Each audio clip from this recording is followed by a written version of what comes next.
Le Sahel est une terre où se sont développées les techniques de construction en terre.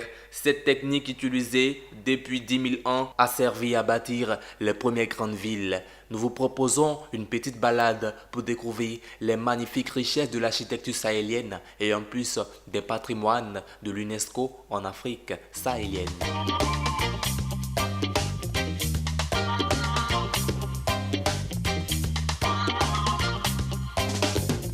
La mosquée de Djenné au Mali. C'est le plus grand bâtiment du monde construit en terre cuite. La mosquée est située dans la cité de Djenné au Mali, dans la plaine alluviale du Bani, affluent du Niger. Un premier édifice fut construit en ce lieu au XIIIe siècle, mais la construction actuelle date seulement des environs de 1907. Marquant le centre de l'agglomération de Djenné, c'est aussi l'un des symboles les plus remarquables de l'Afrique subsaharienne. De concert avec la ville de Djenné elle-même, elle est inscrite depuis 1988 à la liste du patrimoine mondial de l'UNESCO. La mosquée a la forme d'un carré de 75 mètres de côté. Sa hauteur est de 20 mètres. Le toit est soutenu par 90 piliers et possède 104 trous. Elle peut contenir 1000 personnes. La mosquée d'Agadez au Niger.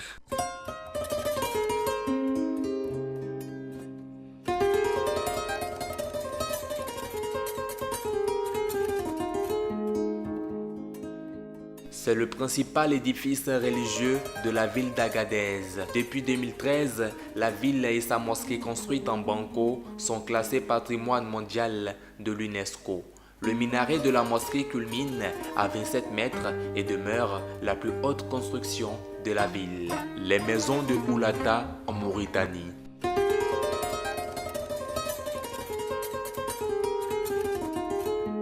Située au sud-est du pays, dans la région de Wilaya, à 1200 km de la capitale Nouakchott et à 400 km de la ville mythique de Tombouctou au Mali, Oulata fait partie des villes les plus anciennes du Grand Maghreb. Elle fait partie du patrimoine mondial de l'UNESCO depuis 1996. La cour royale de Tiébélé au Burkina Faso, où chaque maison une œuvre d'art.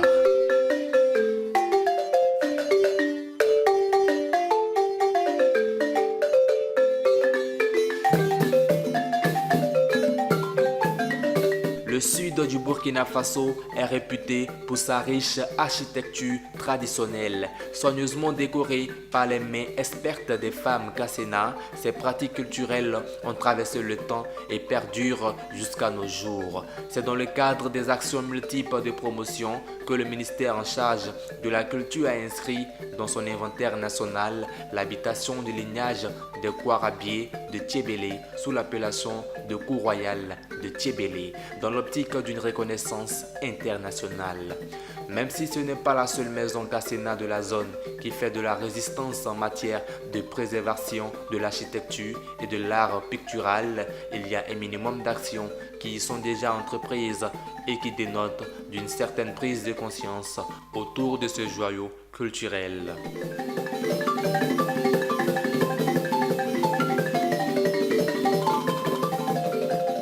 L'architecture des femmes Kotoko au Tchad. À Gaoui, les femmes sont toutes des potières qui produisent essentiellement des canaries, grandes jarres en terre destinées à conserver l'eau. Leur art s'étend également au décor pictural des façades de maisons par des motifs géométriques, représentations d'animaux ou scènes de la vie courante. Les femmes Kotoko des Gaoui sont toutes des potières qui produisent essentiellement des canaries. Les villages Dogon perchés sur les falaises.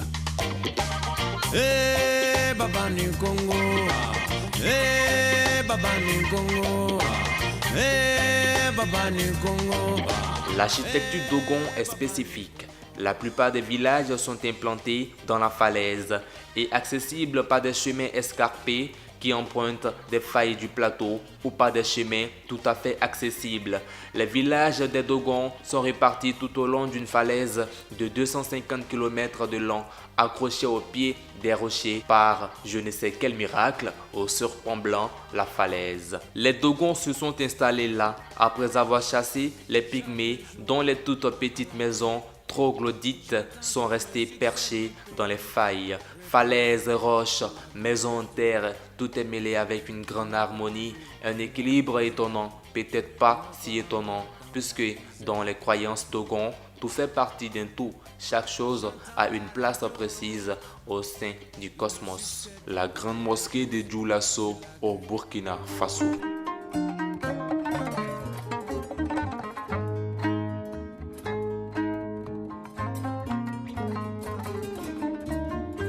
Le bâtiment est construit avec un mélange d'argile et de beurre de karité. Sa construction, dirigée par Almami Sidiki, a débuté en 1870 et a duré 10 ans. Son bon état général est dû à un entretien très régulier. La grande mosquée de Bobo Dioulasso est le plus ancien monument du Burkina Faso actuellement en fonction. Elle pratique un islam sunnite.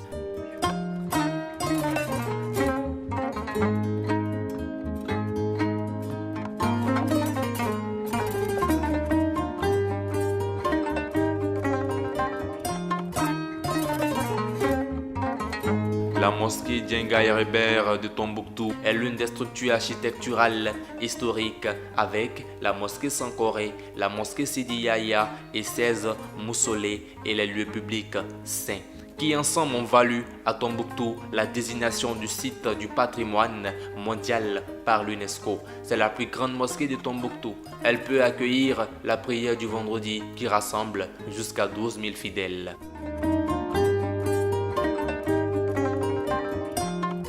Le tombeau des Askia à Gao.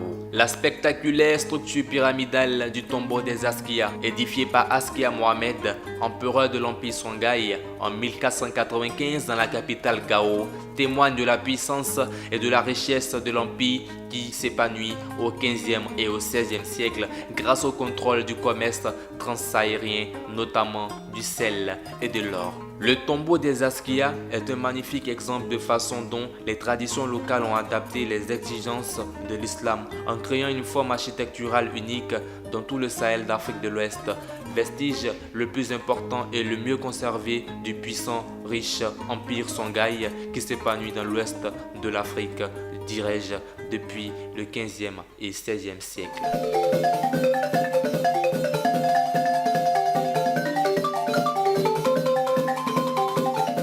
Ségou Koro, ancienne ville de Ségou au Mali. C'est la capitale du royaume Bambara au 18e et 19e siècle. Les premiers habitants sont les Bozo, une ethnie pratiquant la pêche. Sont ensuite arrivés les Soninké, les Malinké, puis les Bambarasso au XVIe siècle.